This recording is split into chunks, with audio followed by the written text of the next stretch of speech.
1792, however, Beethoven reached Vienna for the second time. He only meant to stay for a couple of years. He wanted lessons from Haydn, now returned from his first visit to London and more famous than ever.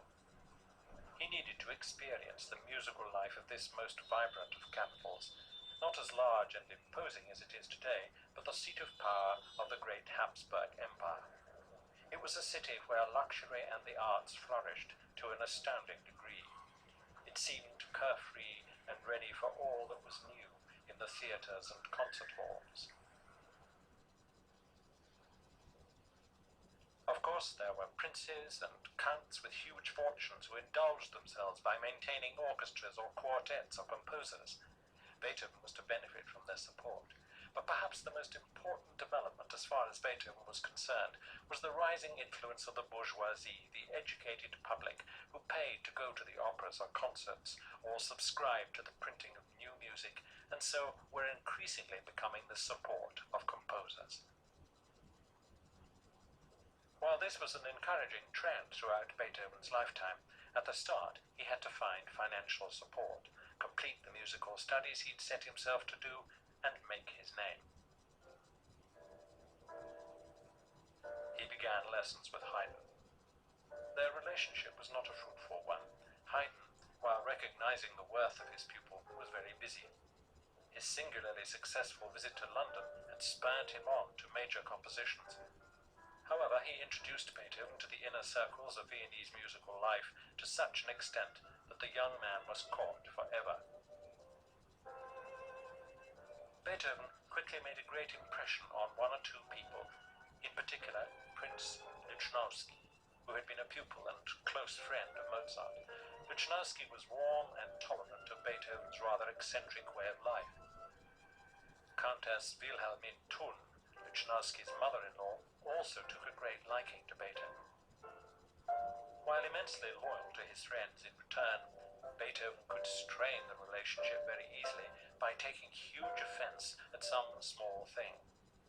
He was generally very apologetic soon after and tried to make amends. Beethoven shared rooms with Lichnowsky for a time, who, in spite of ups and downs, remained a staunch supporter. Another admirer was the Russian ambassador Count Razumovsky, to whom Beethoven dedicated some of his finest chamber music. It was naturally as a gifted pianist and improviser that people like Razumovsky at first valued Beethoven.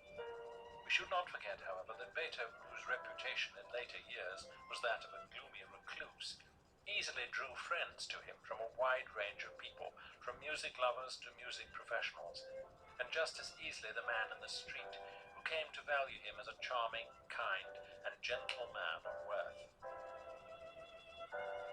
If he failed to get from Haydn what he wanted, there were other teachers from whom he drew much.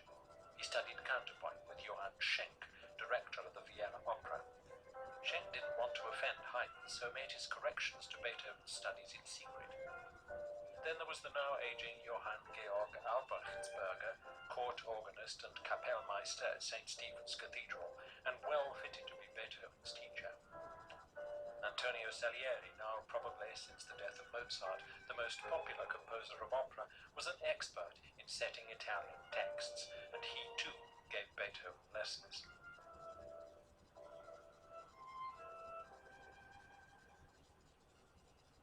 Very soon, Beethoven began to have financial difficulties because support from the elector at Bonn soon dried up. He didn't help himself by moving house 2 or 3 times in the first year, a pattern of existence he kept up most of his life.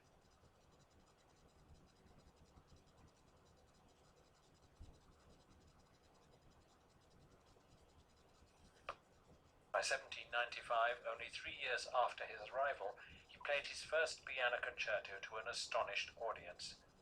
It's now known as Piano Concerto No. 2. His reputation as a major composer was established.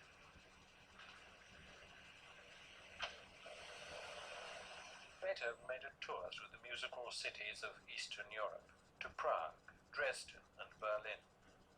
These visits lasted for several months, and his skill of improvisation made a huge impression. As usual, he made friends who were to be his supporters for the rest of his life. like Amalie Sebald in Berlin, a talented singer to whom Beethoven was much attracted.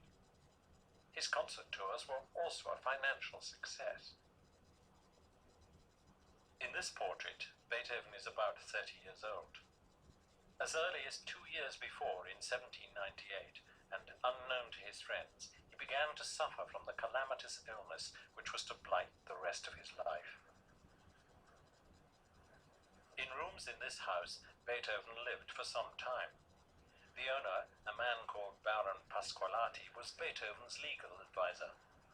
Beethoven liked the view from the windows, which at that time looked out over the country. But he didn't stay for long. He moved to another flat, one of the no less than 64 flats he occupied in his 34 years in Vienna. He was continually looking for somewhere to stay, and at times had 3 or 4 flats rented at the same time, so his friends had great difficulty finding him. Beethoven was extremely careful and detailed in his work. Otherwise, nothing seemed to matter. As he grew older and more deaf, the smart clothes of his youth gave way to untidy and slovenly habits of dress. His many visitors described the squalor in which he lived. Clothes, unwashed dishes, and unfinished plates of food lay about amongst the manuscripts and books scattered across the furniture and the floor. Beethoven was extremely well read. Shakespeare was his favorite author, but he constantly read the Greek and Roman classics, and Goethe, whom he admired as the greatest living author. He met Goethe in Teplitz in 1812 over a 5-day period. They got on very well, and Beethoven's admiration was unabated. Goethe, who was 20 years older, found Beethoven's unrestrained personality unappealing, but he fully recognized his genial spirit, as well as his remarkable genius. For Beethoven, Goethe remained a friend and supreme in contemporary literature.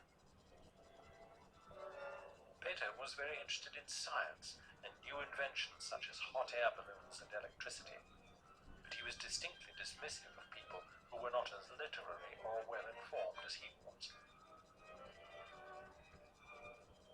If Goethe was put off by Beethoven's unrestrained personality, so were others, who would have said quite bluntly that Beethoven was far too ready to lose his temper. Quarrels with his landlords over petty matters lay behind his many moves. He even quarreled with Stepan Bröning, his great friend from Bonn, who now lived in Vienna. Fortunately, not for long. Part of Beethoven's often remarked on goodness meant that he did not hesitate to recognize his own faults and was always ready to make up, as he did with Stepan Bröning. He dedicated the violin concerto to him as a signal offering of friendship. What could be more shattering to a young composer of music than to go deaf? It began when he was only 28, probably the result of a virus infection. By 1816, his pupil Czerny notes that it was more and more difficult to make him understand without shouting, and by 1817 he could no longer hear music. As he composed at the keyboard, this must have had a drastic effect on his work. It is all the more astonishing that in spite of his deafness, he went on to produce some of his greatest music, heard by him only in his mind.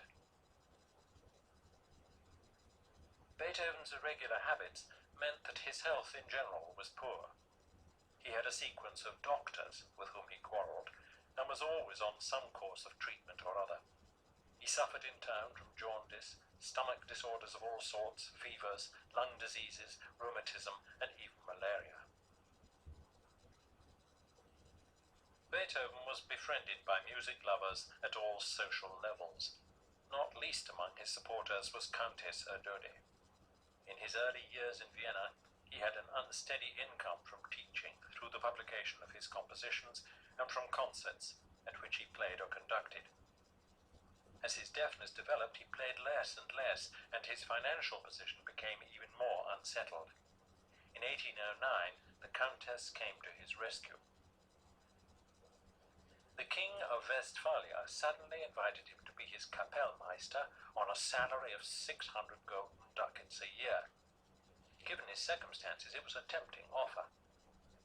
Countess Erdődy began to set up a contract which would persuade him to stay in Vienna, where he obviously belonged. Three people, the Archduke Rudolf, Prince Lobkowitz, and Prince Kinsky, agreed to pay him in total a life annuity of 4,000 gulden. This would give him security. It was an excellent proposal, and Beethoven accepted. Beethoven's love of nature is amply signaled in his music. It had begun at Bonn, and while he lived in Vienna, he was constantly off to stay in the lovely country which surrounds the city. Friends came to visit him, of course, but mostly he was alone, working, walking in the woods, taking in the sights and sounds which so delighted him and so quickly revived his spirits. He needed it, for his life was essentially lonely, and in spite of his creativity, unfulfilled. He always longed for a wife and family. Perhaps he knew that for him that was quite incompatible with the uncertain path of creativity he followed. He did have a family in the brothers who had followed him to Vienna.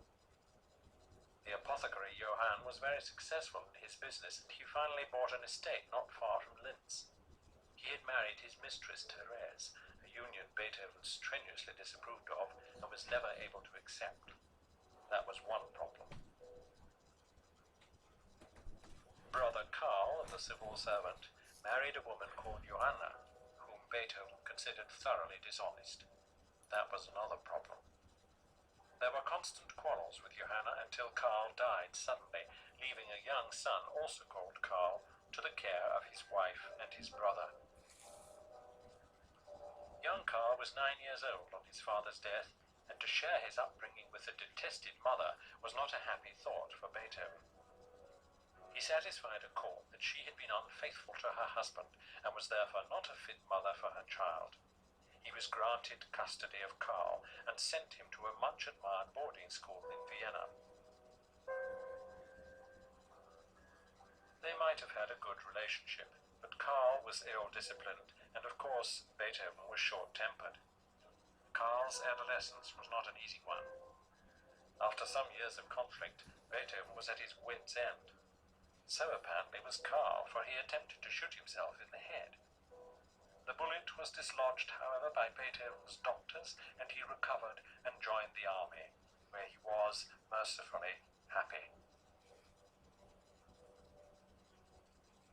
Beethoven wrote to his friend Karl Amenda in 1801, "Let me tell you that my most prized possession, my hearing, has greatly deteriorated. When you were still with me, I already felt the symptoms, but I said nothing about them. Now they have become very much worse." He asked Amenda to keep the matter secret, but it soon became obvious to everyone. In 1802, Beethoven stayed in this house in Heiligenstadt, a suburb to the north of Vienna. There was then an unbroken view from the house across the fields to the Danube. After his death, a paper written here was found in his desk in the form of a letter or testament to his brothers. In it he seemed to be contemplating suicide to escape from the anguish caused by his deafness. Of course his courage did not fail him. He did not send the letter, and he went on to great triumphs in spite of his terrible affliction. We're going to pause here for the next part of the Beethoven Part 3 movie. These are in very short segments, so the rest of it is very, very short. Thank you, and please log into Beethoven Part 3.